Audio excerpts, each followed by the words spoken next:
working? There we go. Thank you very much. So Chris mentioned where I am now, but I wanted to start by sharing my story and how I got to where I am today, to this TEDx stage, essentially. So take us back to 2008, 2009. I was in college, and at the time I had a dream of becoming an architect and go into that field, very different to radio. And I was called into my lecturer's office and told I had the worst AS level results in maths in the history of the college ever. Maths is quite important for architecture. So at that point, I was in a bit of a stuck-in place. So I went home and I switched on the radio.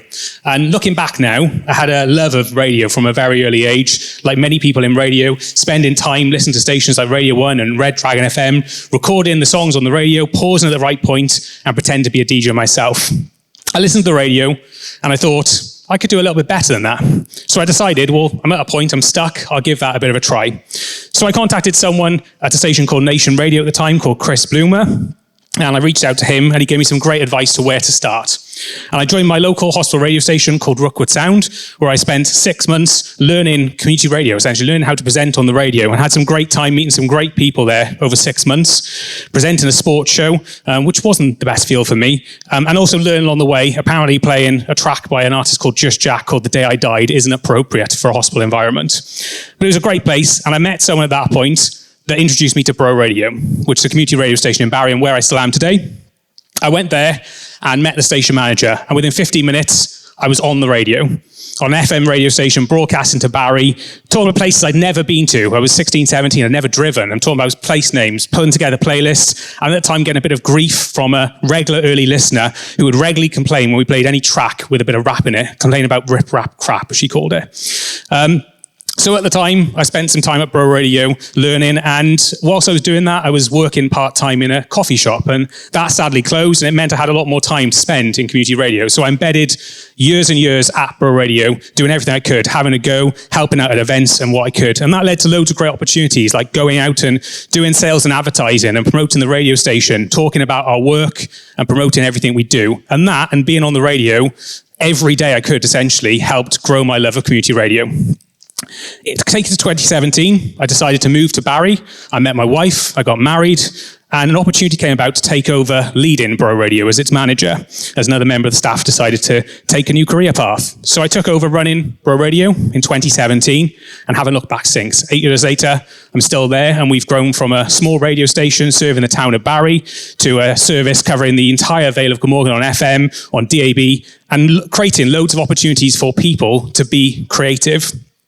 It's given me a chance to do something new, a completely different career path from when I started to be an architect to be on the radio and helping other people have that same dream.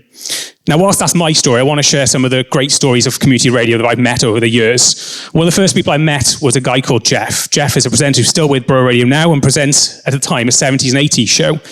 Jeff, way back when, wanted to be on the radio, and he was. He was on pirate radio back before any of this stuff was legal. And Jeff was told when commercial radio came about that he couldn't be on the radio. The reason why, Jeff was blind in one eye and partially sighted in the other. And when commercial radio came about, he was told, there's too many buttons, there's too many things to do, you're partially sighted, you'll never be able to do it. So for years, that's what he believed.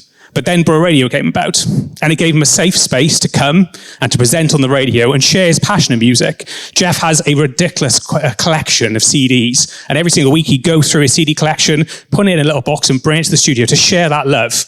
Bro Radio gave him a space to be safe, to be able to present, to share his love and create a community of people who love 70s and 80s music. And all these years later, he's still with us, presenting 3 days a week on Bro Radio. Jeff will say as well that Bro Radio was a safe space for him, particularly when his first wife passed away. It became a safe sanctuary that he could come and still share an outlet during his time of grieving. Another person I want to share to you about is a guy called Kane. Kane came to Barry with his mum many, many years ago with loneliness and anxiety, really struggling to fit in and find a path for himself, very much like I was all those years back.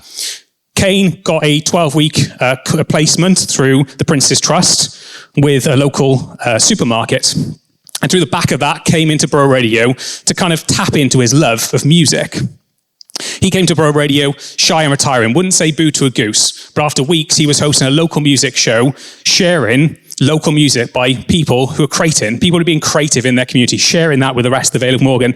And that's something he still does to this day, and he's now working in commercial radio himself as well behind the scenes. They're one of many, many stories I could share. There are hundreds of community radio stations across the country.